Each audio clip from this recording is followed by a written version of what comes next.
दिल्ली नगर निगम के 12 वार्डों पर होने वाले उपचुनाव का बिगुल बज चुका है। दरअसल राज्य चुनाव आयोग ने इसकी अधिसूचना जारी कर दी है। उम्मीदवार अब 10 नवंबर तक नामांकन दाखिल कर सकेंगे।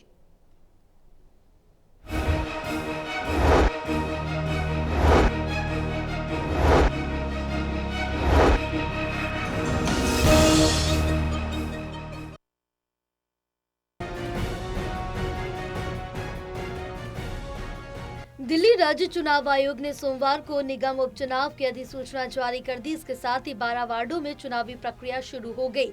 उम्मीदवार सुबह 11 बजे से दोपहर 3 बजे तक अपने नामांकन पत्र संबंधित रिटर्निंग ऑफिसर के पास जमा कर सकते हैं।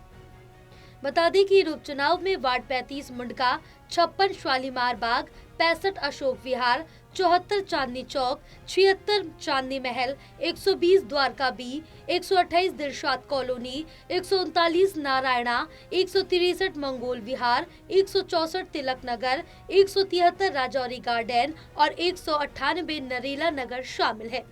जानकारी के मुताबिक नामांकन की अंतिम तिथि 10 नवंबर तय की गई, जबकि नामांकन पत्रों की जांच 12 नवंबर को होगी। नाम वापसी की आखिरी तारीख 15 नवंबर तय है। मतदान 30 नवंबर को सुबह 7:30 बजे से शाम 5:30 बजे तक होगा और मतगणना 3 दिसंबर को की जाएगी।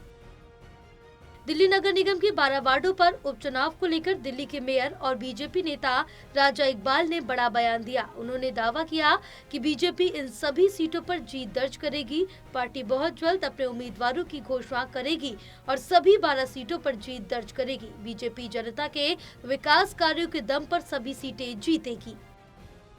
उस चिंतन मंथन चल रहा है, रायशुमारी चल रही है, कार्यकर्ताओं से पूछा जा रहा है। जैसे पार्टी फाइनल करेगी और उसको हम अनाउंस कर देंगे। देखो, नतीजे चुकाने वाले रहेंगे और जहाँ तक मुझे लग रहा है कि जनता हमारे साथ खड़ी है, तो वोटिंग का ट्रेंड रहेगा, पॉजिटिव रहेगा, क्योंकि दिल्ली सरकार हमारे पास है, निगम हमारे पास है और जनता को भी मालूम है कि जो ट्रिपल इंजन की सरकार है इसको लंबा चलाना है, तभी दिल्ली का विकास होगा और 12 में से 12 सीटें हम जीतेंगे। यमुना का पानी बिल्कुल साफ़ सुथरा था। हमने जनता से वादा किया कि कूड़े के पहाड़ कम करेंगे और 2-3 साल में ख़त्म करेंगे। कूड़े के पहाड़ आपको देखिए कि उनकी हाइट कितनी नीचे हो गई है। अब आने वाले समय में आपको 6-8 महीने में और नज़र आएगा कि आधी आधी उनकी हाइट हो जाएगी। विद इन द 2-3 ईयर्स आपको कूड़े का पहाड़ नज़र नहीं आएगा। गौरतलब है कि सामान्य वर्ग के उम्मीदवारों को नामांकन के समय 5,000 रुपए और अनुसूचित जाति के उम्मीदवारों को 2,500 रुपए सुरक्षा राशि के रूप में जमा करनी होगी।